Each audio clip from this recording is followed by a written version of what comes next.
Nós estamos vivendo um outono com absoluta identidade de verão. Pelo menos as temperaturas já baixaram dos 45 graus. É uma grande vantagem. E nesse feriado de quinta-feira, agora, 21 de abril, o dia amanheceu assim, fantástico, glorioso, todo mundo querendo ir para a praia. Muitos foram, eu não fui. Muitos foram para a praia, outros foram caminhar na praia. Mas nós fomos surpreendidos, não é? Fomos muito surpreendidos com aquele acidente trágico, triste, na ciclovia ali da Avenida Niemeyer.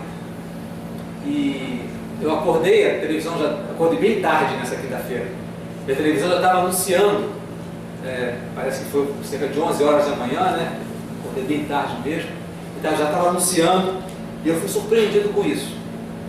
Depois o dia acabou, logo um tempo mais à noite, voltando para casa, eu vi um vídeo na internet que me chamou muita atenção. Eu trouxe esse vídeo para vocês verem. Talvez muitos de vocês já tenham assistido esse vídeo, mas eu queria que a gente observasse uma coisa muito curiosa nesse vídeo.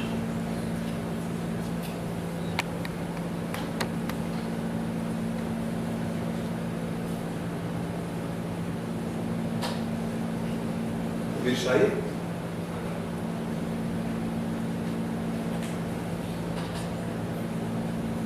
Não? Ah.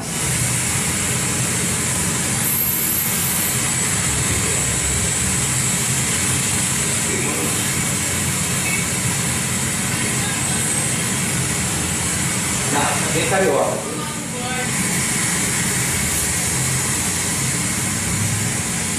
Que isso? A água me foi. Perigo! Gente!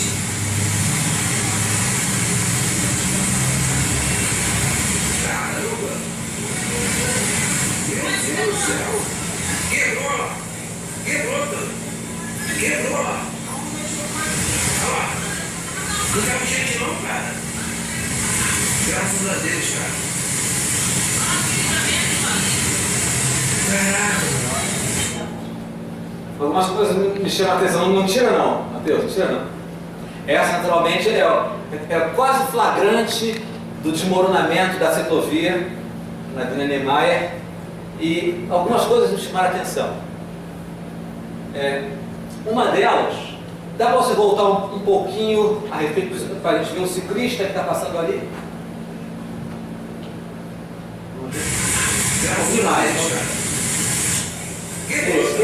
Esse ciclista. Ele acabou de passar por lá. Ele tinha acabado de passar por lá. Ele estava a menos de 100 metros do desmoronamento. E ele aponta, né? Aponta para trás. E depois o cinegrafista amador não sabia que pessoas haviam caído lá. E você ouve no fundo uma expressão muito interessante. Segue, por favor. Não cabe gente não, cara. Graças a Deus, cara. Escuta. Caraca. Ouviram a expressão da moça que fala no fundo? Que livramento, hein? Talvez ela tenha até falado com um ciclista, né? Que livramento. Gente, esse rapaz que tinha acabado de passar por lá poderia não ter passado, ter caído umas 3 pessoas, né? Até onde se sabe são 3 pessoas, 2 foram resgatadas, até onde eu sei a terceira pessoa não foi localizada. Mas pensem só, eu penso, quando esse ciclista passou, eu falei assim, meu Deus, podia ter sido ele, né? Ele podia ser mais uma das vítimas. Agora, se eu tivesse resolvido andar pela ciclovia, talvez eu pudesse ser uma dessas vítimas. Ou qualquer um de nós poderia ser. Ontem eu fui surpreendido, obrigado, é isso mesmo. Ontem eu fui surpreendido num grupo do WhatsApp, um grupo de pastores, no WhatsApp, a respeito da situação que está a comunidade Jacarezinho. Um dos nossos queridos pastores, filho dessa igreja, é pastor lá, Reverendo Ebenezer. Conhece Herbert? Seu irmão, né? Ele trabalha lá no Jacarezinho, mas quem mandou um vídeo foi um pastor amigo da igreja de Manguinhos, Reverendo Ziel, um pastor da Assembleia de Deus.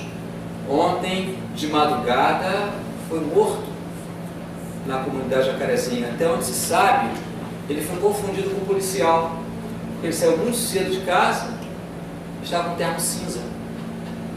Confundiram com um policial. Bom, é a coisa que ficou mais perto de mim ainda.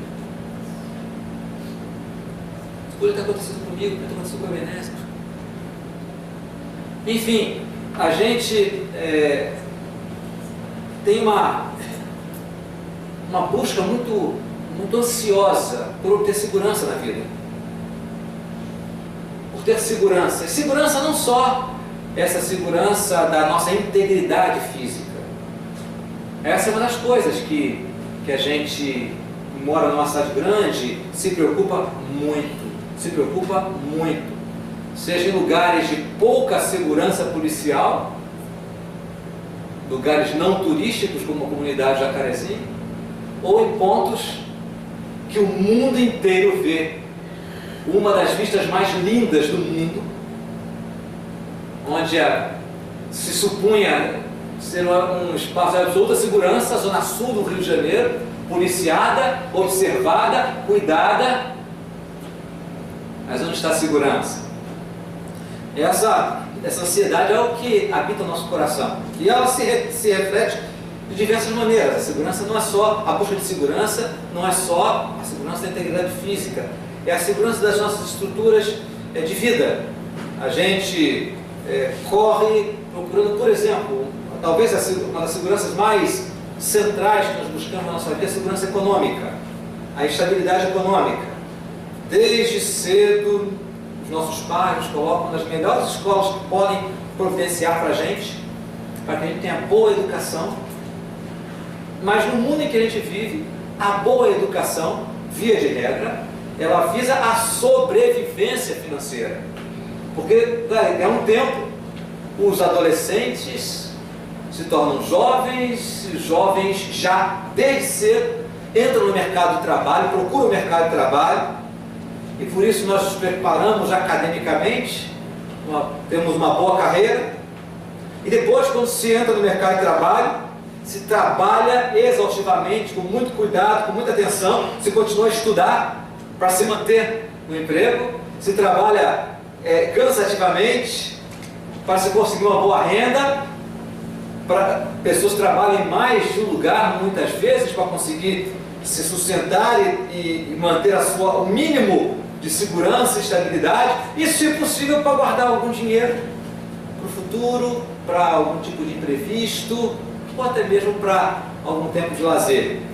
A gente se preocupa também com a saúde, ou pelo menos deveríamos nos preocupar com a saúde, dar uma boa atenção à saúde, procurando bons médicos, o dinheiro que nós nos esforçamos tanto para conseguir, pagam plano de saúde às vezes consultas avulsas. Fazemos exercícios físicos? Fazemos?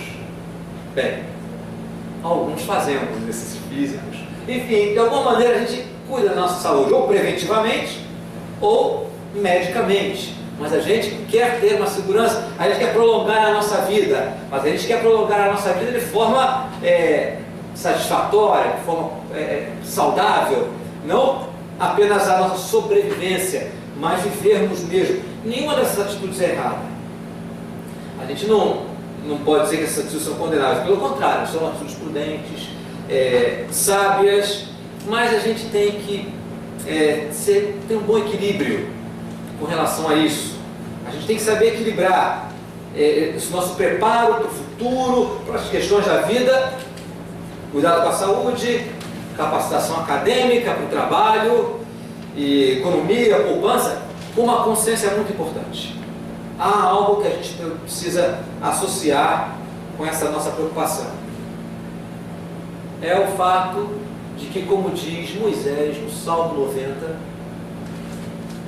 tudo passa rapidamente. e nós voamos. Tudo passa rapidamente. E nós, individualmente, voamos. A nossa vida é muito tênue. Parece que Tiago, escritor da epístola, que leva o seu nome, tinha essa consciência muito clara. Uma consciência muito clara. Eu queria que você abrisse, por favor, a sua Bíblia na carta de Tiago, no capítulo 4. Tiago, capítulo 4.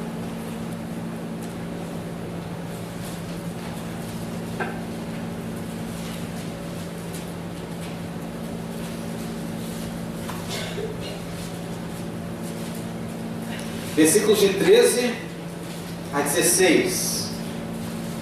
Tiago 4, de 13 a 16. Vamos alternar na leitura desses 4 versículos?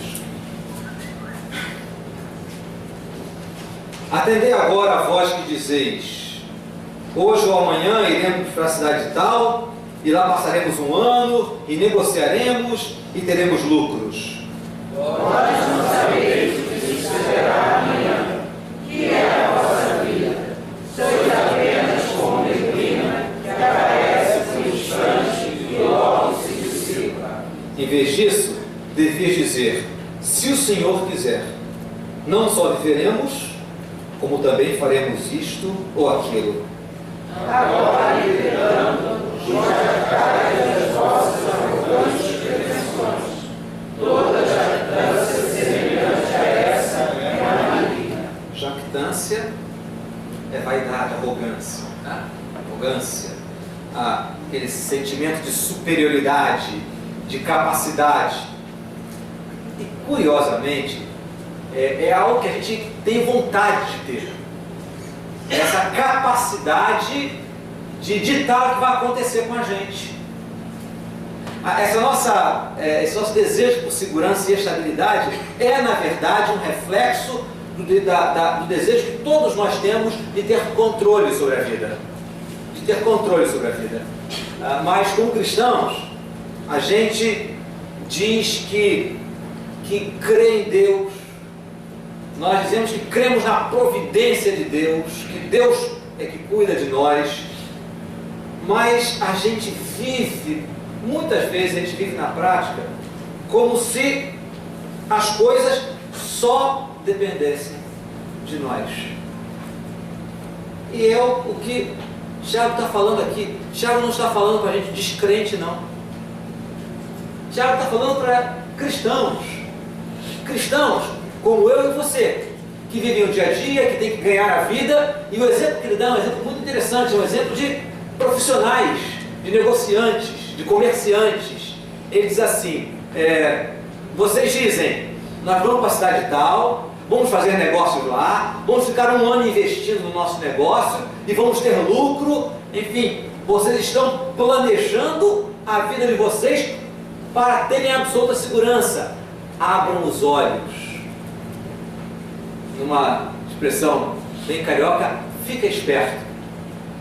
Fica esperto, fica atento, porque essa maneira de pensar é uma maneira que desconsidera um fato que é central para a vida de pessoas que são cristãs.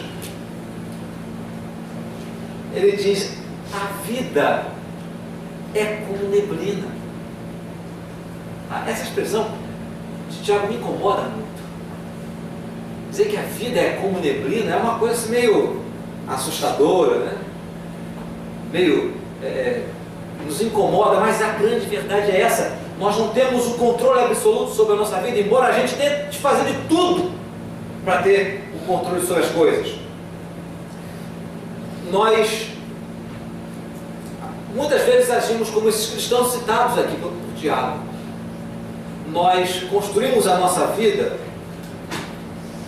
como se tudo dependesse da gente. E nessa correria, nessa tentativa acelerada de administrar tudo, de ter controle sobre tudo, de sermos absolutamente independentes, nós acabamos até mesmo quebrando algumas diretrizes, algumas orientações claras de Deus para a nossa vida e construímos uma maneira de viver à nossa moda. A série que nós compartilhamos no mês de janeiro teve um nome muito interessante. O nome dela era Inegociável, o que realmente importa na vida. Existem coisas que são centrais, essenciais na nossa vida, das quais nós não podemos abrir mão, mas se a gente olhar para a gente, se nós olharmos para dentro de nós, para a nossa prática, nós vamos perceber que porque nós queremos fazer as coisas andarem do nosso modo, nós muitas vezes violamos princípios de Deus que são muito claros para nós. Trabalhamos mais do que devíamos. Por quê? Porque queremos nos garantir no salário o sustento que a gente recebe, o que a gente levanta. Nós não damos o descanso devido para o nosso corpo. Nós não damos atenção para as pessoas a quem nós amamos, porque nós achamos que nós demonstramos o nosso amor para as pessoas da nossa família, dando coisas para eles. As diretrizes de Deus são muito diferentes dessa. Mas nós, por causa dessa nossa ansiedade por segurança, essa necessidade de preencher esse espaço que falta, que fica oco na nossa vida, que é sempre uma coisa em suspense, nós quebramos muitas orientações de Deus, nós desconsideramos muitas direções de Deus para a nossa vida, deixamos de valorizar aquilo que é prioritário.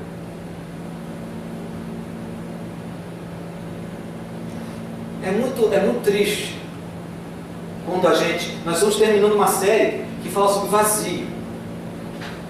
E pelo menos para mim, falar sobre esse assunto, sobre vazio, a partir da perspectiva da ressurreição, né, do túmulo vazio, me incomodou muito, porque toca num aspecto que eu acho que é muito comum nas nossas vidas. O fato de que tantos cristãos, tantos de nós, privilegiados com o Evangelho, recebemos a graça de conhecer Jesus Cristo. A gente ainda, mesmo conhecendo o Evangelho, a gente vive, por exemplo, de acordo com o senso comum das pessoas. Como as mulheres que seguiram Jesus, que foram ao túmulo fazer aquilo que parecia normal para qualquer pessoa. Nós, às vezes, andamos de acordo com o senso comum, ficamos andando em círculos, vivendo para nós mesmos, em vez de procurar um propósito maior, além de nós mesmos. Vivemos para nos sustentar, vivemos para ganhar dinheiro, vivemos para ter conforto na nossa casa, vivemos para ter regalias na medida do possível. Nós vivemos com um propósito distorcido muitas vezes, nos preocupando com o nosso estado pessoal, com a nossa posição na sociedade, a imagem que nós vamos passar, tentando preencher esse espaço de significado dentro de nós, valorizando o status, querendo ser, às vezes, mostrar alguém que nós não somos. Vivemos muitas vezes, como falamos no ano passado, hedonisticamente, buscando alegrias meramente pequenas. Falar sobre esse tema, o vazio com a resposta, é algo que deveria nos incomodar muito quando a gente se observa, quando a gente se olha. A gente deve perguntar assim: meu Deus, em que a minha vida difere daquele que não te conhece? Em que a minha vida, na prática, é diferente daqueles que não te conhecem? Mas sou diferente porque eu vou na igreja toda semana, 2 vezes, de manhã e de noite. Os que não te conhecem não vão. Mas isso é suficiente para diferenciar a nossa essência das outras pessoas? Em que a nossa maneira de viver é diferente da maneira do nosso vizinho que não conhece a graça de Jesus Cristo? Como temos preenchido o vazio do nosso coração? Será que temos caído, resvalado, escorregado para a mesma forma de viver que o mundo tem exercitado? Será que a gente vive como qualquer pessoa? Será que a gente esquece que o preenchimento do nosso vazio não está na segurança que essa vida traz? Não está. Não está. Não está. Pessoas que passam por experiências muito limites, pessoas que passam por experiências que quase morrem.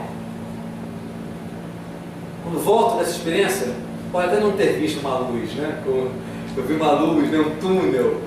Não estou falando dessas experiências de quase morte, não. Mas pessoas que estiveram no limite da morte, quando retornam à vida normal, aprenderam que realmente tem valor na vida.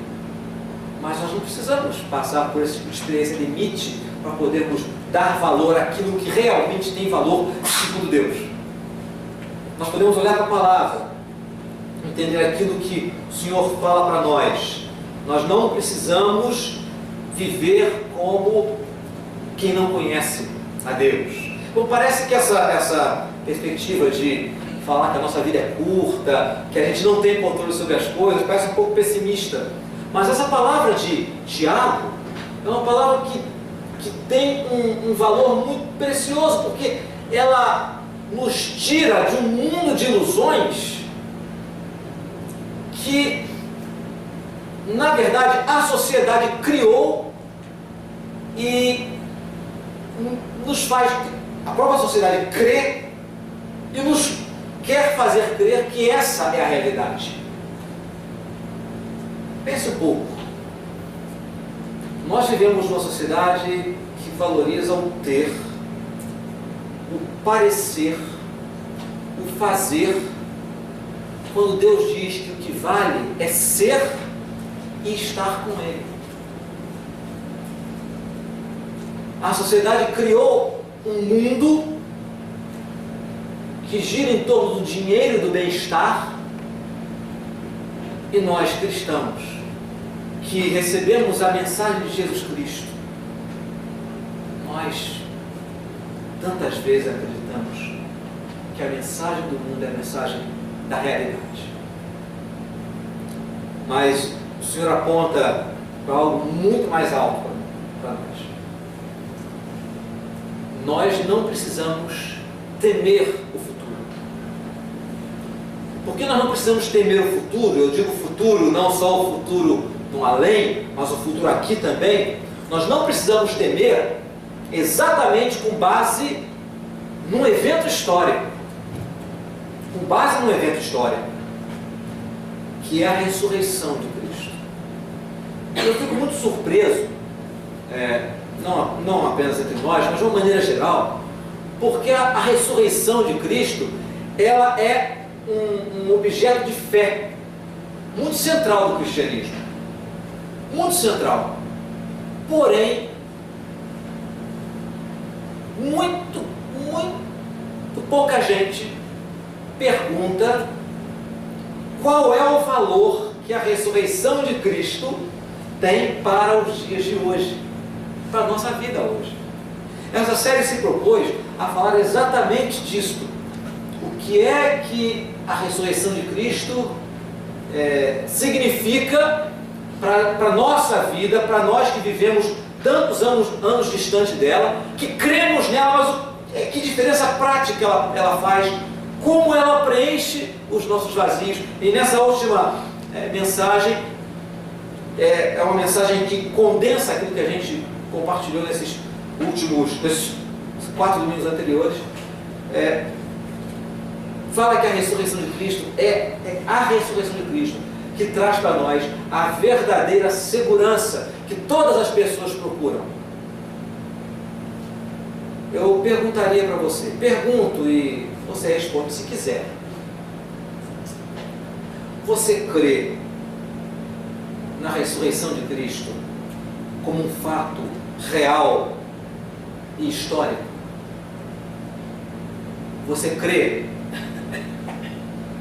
que Jesus Cristo foi crucificado, morreu, o seu corpo foi retirado da cruz, colocado numa sepultura, mas que no terceiro dia o corpo de Jesus não estava mais lá, porque ele ressuscitou dos mortos e saiu do túmulo? Você crê nisso como um fato histórico? Pense nisso. Anteontem, eu, Cláudia, Ana Paula, Gustavo e Adriana Lins, da igreja, estávamos num cemitério. Nessa semana, a avó da nossa jovem irmã Natália faleceu. A Carol e o Vinícius também, que não fomos juntos, né? A Carol e o Vinícius estavam lá também. E eu, olhando ali no símbolo Jardim da Saudade, olhando os túmulos, faço um paralelo muito concreto. Alguém que estava morto há 2 dias e um pouco, saiu do túmulo. Vivo. Não apenas vivo, mas com o corpo totalmente restaurado, novo, para não morrer mais. O que fez com que isso fosse verdade? O que fez com que isso acontecesse? O que fez com que isso acontecesse? Pode responder. O que fez com que o corpo morto de Jesus fosse transformado e saísse do túmulo vivo para nunca mais morrer? Hã? Só a promessa de Deus? O poder de Deus. O poder de Deus fez isso. E se nós cremos que o poder de Deus ressuscitou a Jesus Cristo dentre os mortos, por que nós temos tanto medo do futuro? Por que nós queremos controlar as coisas com as nossas forças? Se o poder do nosso Deus, do nosso Pai, foi capaz de ressuscitar Jesus da morte, por que nós tememos? Por que nós tememos? Irmãos, a realidade da ressurreição, ela coroa o mandamento que mais se repete na Bíblia. Há um mandamento, de todos os mandamentos que Deus deixou na Bíblia, há um que se repete mais do que todos os outros. Mais do que todos os outros. Você tem ideia de qual seja? Não temas. Não temas. Ele aparece na nossa versão da Bíblia, na versão revista atualizada, que nós usamos mais tradicionalmente, ele aparece 100 vezes na Bíblia. Não temas ou não temais. Isso sem contar, às vezes, Jesus perguntou, por que vocês têm medo? Por que vocês estão duvidando? Mas a expressão não temas ou não temais aparece 100 vezes na Bíblia. E isso não é uma sugestão. Isso é um mandamento. Deus diz, você não precisa ter medo. E a ressurreição de Jesus mostra para a gente, historicamente, por que a gente não precisa ter medo, porque a gente não precisa ter ansiedade com a segurança, porque a gente pode obedecer a Deus e encaixar a nossa vida no modelo das Escrituras, no modelo que Deus propõe para nós, porque o maior poder do universo, o poder que ressuscitou Jesus dos mortos, é o poder que controla a nossa vida e que cuida de nós. Se você estiver com um boletim, eu coloquei no boletim, na pastoral, uma frase de um autor cristão muito preciosa, o N.T. Wright. Ele diz algo fantástico. Ele diz assim, penúltimo parágrafo, acreditar na ressurreição de Jesus não é apenas uma questão de crer que algumas coisas aconteceram com o corpo físico daquele que foi crucificado. Essas verdades apontam para o Deus que foi responsável por tudo que aconteceu. Essas verdades apontam para o Deus que foi responsável por tudo que aconteceu. Acreditar em Deus é acreditar que tudo que aconteceu é, acima de todas as coisas, incompatível com o medo. A nossa luta, nossa busca por segurança é reflexo da nossa insegurança. é reflexo do nosso medo do futuro, do nosso desejo de controlar, a nossa hesitação em obedecer a orientação de Deus para a nossa vida, as orientações de Deus para uma vida boa e feliz. É fruto do nosso medo, é fruto da nossa insegurança. Por isso, o apóstolo Paulo deixa para a gente um legado fantástico, quando ele escreve na primeira carta aos Coríntios. Eu queria que você abrisse, por favor, 1 Coríntios, no capítulo 15, onde Paulo fala dessa preciosidade que é crermos na realidade da ressurreição de Jesus. 1 Coríntios, capítulo 15, eu leio para você a partir do versículo 12, porque é algo muito interessante como essa questão de viver como se Cristo não tivesse ressuscitado não é de hoje, não é um tropeço nosso. Mas veja o que Paulo diz, ora, no versículo 12: se a corrente pregasse que Cristo ressuscitou dos mortos, como pois afirmam alguns dentre vós que não há ressurreição de mortos? E se não há ressurreição de mortos, então Cristo não ressuscitou. E se Cristo não ressuscitou, é vã a nossa pregação, e é vã a vossa fé. E somos tidos por falsas testemunhas de Deus, porque temos asseverado contra Deus que ele ressuscitou a Cristo, ao qual ele não ressuscitou, se é certo que os mortos não ressuscitam. Porque se os mortos não ressuscitam, também Cristo não ressuscitou. E se Cristo não ressuscitou, é vã a vossa fé, e ainda permaneceis nos vossos pecados. E ainda mais, o que é pior, os que dormiram em Cristo, os que morreram confiando em Cristo, pereceram. Se a nossa esperança em Cristo se limita apenas a esta vida, somos os mais infelizes de todos os homens. Mas de fato, Cristo ressuscitou dentre os mortos, sendo Ele as primícias dos que dormem. Paulo está dando uma dupla perspectiva do valor da ressurreição de Jesus para mim e para você.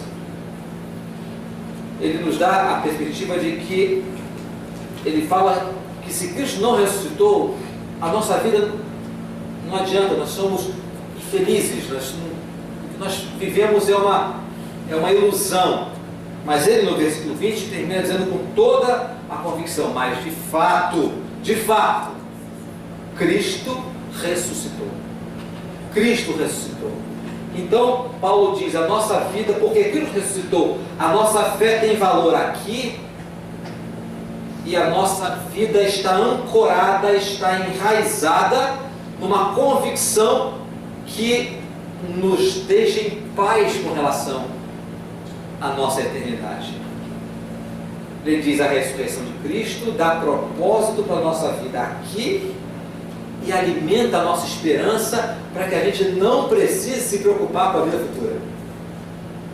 E quanto mais a nossa vida futura está assegurada, ou melhor, quanto mais nós estamos seguros a respeito da nossa vida futura, mais a gente tem plenitude para viver a vida aqui.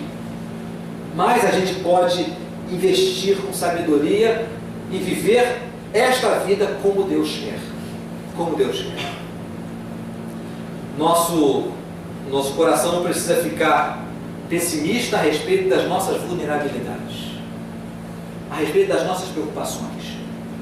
Nosso coração não precisa ficar apertado, porque se o Senhor ressuscitou a Jesus Cristo, muito mais Ele cuida de cada um de nós.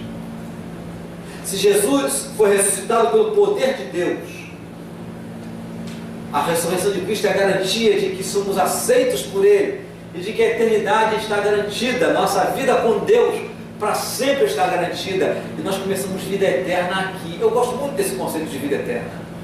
A ideia de que vida eterna é vida no porvir é uma limitação. É uma limitação. Porque vida eterna não é sinônimo de vida futura. É vida com duração para sempre. Inclui a vida futura. mas inclui sem dúvida nenhuma o presente, o que nós vivemos aqui. E aí então eu quero fazer aquela conexão da palavra de Jesus que nós falamos no domingo passado, quando Jesus diz: eu vim para que vocês tenham vida e a tenham e a em abundância. A tenham no presente, vida em abundância. Com essa palavra do apóstolo Paulo, quando ele diz: se a nossa esperança em Cristo se limita apenas a esta vida, nós somos os mais infelizes de todos os homens. O que Paulo está dizendo ao lado de Jesus é: o que Jesus providenciou para nós é vida larga, é vida ampla, com qualidade, em que Deus está presente hoje aqui, na sua experiência, no seu dia a dia, cuidando de você, cuidando dos seus problemas, e portanto você pode obedecê-lo, você pode se render a Ele, você pode confiar nele na prática, você pode colocar as suas ansiedades e preocupações nas mãos dele, porque ele tem cuidado de você, e você pode descansar com relação ao seu futuro, porque se você crê que você é pecador, pecadora, mas que Cristo veio exatamente para os pecadores, e Cristo se sacrificou por nós na cruz para perdoar os nossos pecados e nos fazer aceitos, como nós cantamos aqui, nos reconciliar com Deus, tendo sido inimigos dele. Se você crê nisso de coração, se no seu coração você crê isso de profundamente, e que Cristo foi ressuscitado dentre os mortos, você pode ficar tranquilo para o futuro também, pode ficar em paz para o futuro. Isso é vida larga, isso é vida abundante, é o que Cristo propõe para nós. Nenhum de nós precisa ter uma vida medíocre. Nenhum de nós precisa ter uma vida medíocre. Você sabe o que significa ter vida medíocre? Você sabe o que significa essa expressão? Ter vida medíocre?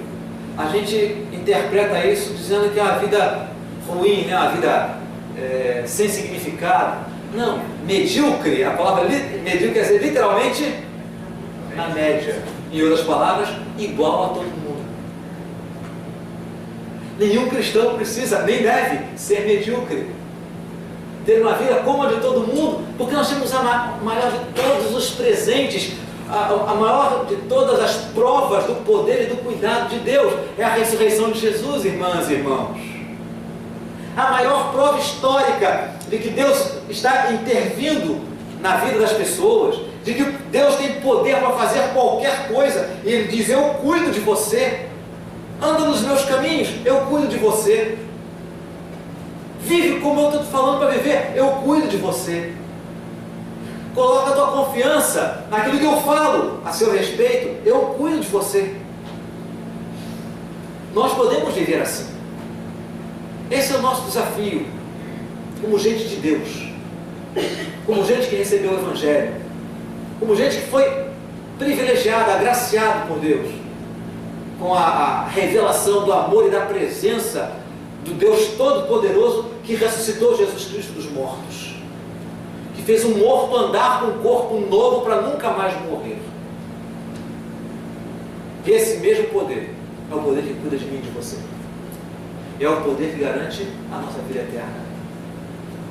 Isso não deveria ser bastante para a gente ter uma perspectiva de vida totalmente diferente das pessoas que não creem nisso?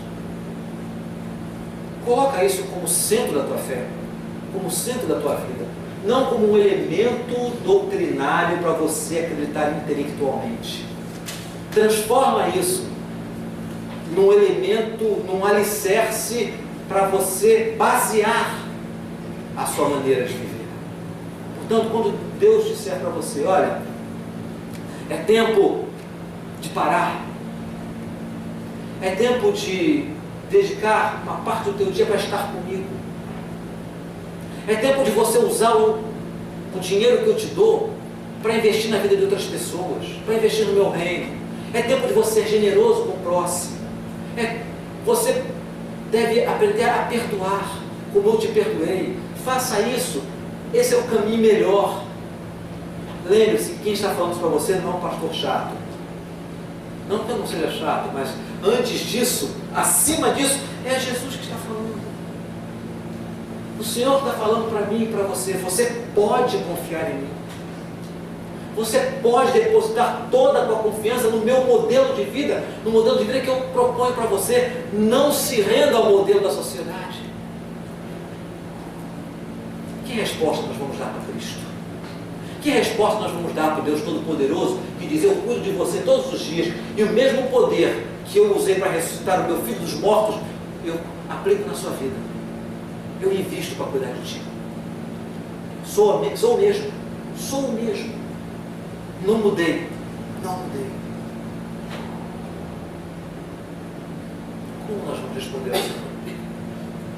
Eu quero te fazer uma proposta. Uma maneira pequenininha, singela, muito singela, a gente procurar colocar isso em prática. Talvez você imagine: eu tenho que mudar totalmente a minha maneira de viver.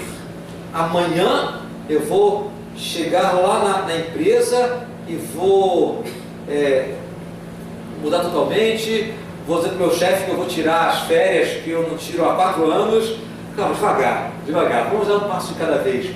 Porque, na verdade, essas coisas precisam primeiro estar dentro do nosso coração. Elas precisam primeiro fazer parte da nossa maneira de viver a vida cotidiana internamente.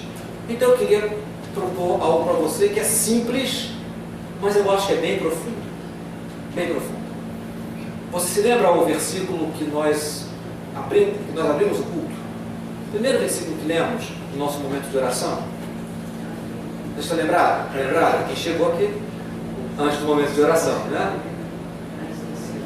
1 Pedro 5, 7. Você pode falar de qual que é fácil. Lançando sobre ele toda a vossa ansiedade, porque ele tem cuidado de vós. Veja só, ansiedade é sintoma de insegurança. Ansiedades, preocupações são evidências do nosso desejo, da nossa preocupação em controlar as coisas e a nossa lamentável constatação de que a gente não tem controle sobre tudo. Ansiedade é isso. É a preocupação que vem do fato da gente querer controlar as coisas, mas perceber que a gente não tem controle. E isso causa ansiedade. E aí Deus diz assim: lance as suas ansiedades sobre mim. Eu cuido de você. Eu cuido de você. Se nós conseguirmos, se nós pudermos praticar isso conscientemente, de forma pensada, intencional, ao longo dos nossos dias, nós vamos aprender a reagir com mais fé e mais confiança nas coisas maiores. Nós vamos poder dizer não para coisas que temos falado sim quando deveríamos abrir mão. Ou, ao contrário, nós vamos passar a abraçar práticas de vida, maneiras de viver, que nós temos deixado de lado porque achamos que não é muito compatível com a maneira de viver numa cidade grande tão corrida. Mas se nós aprendermos a confiar em Deus e a colocar nele as nossas ansiedades, as nossas preocupações, isso pode trazer para nós uma confiança, uma segurança no Senhor muito mais intensa, que vai se refletir na nossa maneira de agir. Então a minha proposta para você é que este versículo fique na sua mente durante toda a semana. Você já decorou? Então vamos repetir para a gente memorizar esse versículo. Lançando sobre ele toda a vossa ansiedade, porque ele tem cuidado de vós.